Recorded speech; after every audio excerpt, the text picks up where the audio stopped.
Қазақтың түп атасы батыр түрік, арабсың деген сөздің түбі шірік. Әлінше сахабаның затысың деп, алдаған дін жамылған өңкей жүлік дейді. Бұл Шәкәрім Құдайбердіұлының сөзі. Мен де осы Шәкәрім атамның айтқан сөзіне қосыламын, және мен де қазақтың келешегі үшін қатты қорқамын, алаңдаймын. Байқасаңыздар, мыналар енді домбырамен алысып жатыр. Однозначно домбра является запретным музыкальным инструментом, да, то есть музыка в исламе является харамом, поэтому домбра является запрещенным, даже если кому-то кажется, что она якобы традиционная. Все 14 веков мусульмане знали, что музыка запрещена, и сейчас находятся какие-то идиоты, которые из-за того, что их предки были тенгриянцами, кафирами, язычниками и играли на домбре, тоже хотят играть на домбре. Оян қазақ, осындай молда имамдар түбі біздің игілігімізді, ислам, құндылығымызды, Құран, арымызды, азан, жақсылығымыздың бәрін жұмаға кеп тіреп қоймақшы. Қазақтың қатты еліктеуші ел екенін біліп алған мыналар біздің балаларымыздың, жастарымыздың да бағытын басқаға бұрып жатыр.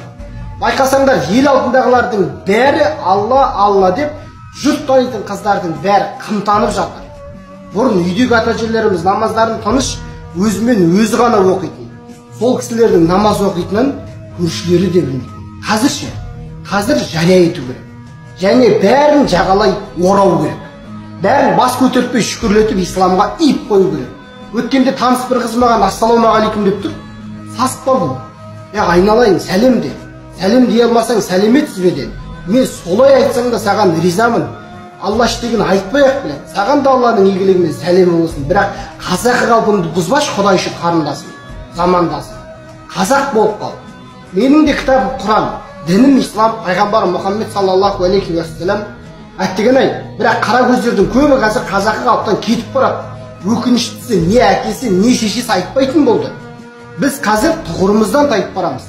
Біз негізі онсыз да Құдайсыз ұлт емес едік, ағайын. Жаман болады, ұят болады, обал болады деген сөздермен өскен бізге ата-бабамыз Құдайдан безген болса, осы бақытта ақыл айтар ма еді? Өте қорқынышты қыз. Әсіресе ең сұмдығы мектептегі оң-солын танымаған кішкентай қыздарымызды қымтап, ұлдарымызды мектеп емес, медреседе оқытсын демекші. Егерде бұндайларға ерік берсең. Мысалы, домбырадан не жамандық көрді? Домбыраны жек көргендерді мен де жек көремін. Менің атамның ұлағатын, бабамның тарихын азғындық емес, арды айтқан мына домбырадан өзіңді де, көзіңді де аулақ ұста. Мысалы, тыңдаңыздаршы.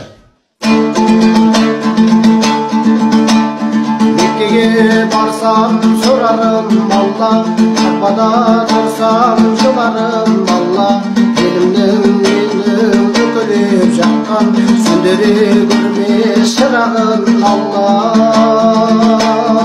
десе, я болмаса Алладан басқа жоқ тәуір Мұхаммедun елшісі, оқысам Құран тәуір жанымның сол елшісі. Міне осындай Алланың сөзін айтқан домбырада нелер бар?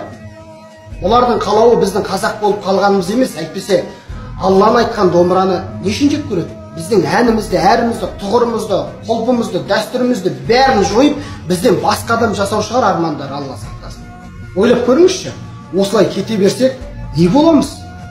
Сіз не айтасыз? Домбыра адал ма, не болмаса арам ба? Және де бір айта кететін дүние, адам мен Алланың арасындағы іс, әйелің екеуіңнің араңдағы құпиядан да құпия болуы керек менің ойымша. Қазір шектен шығып бара жатқан сияқтымыз.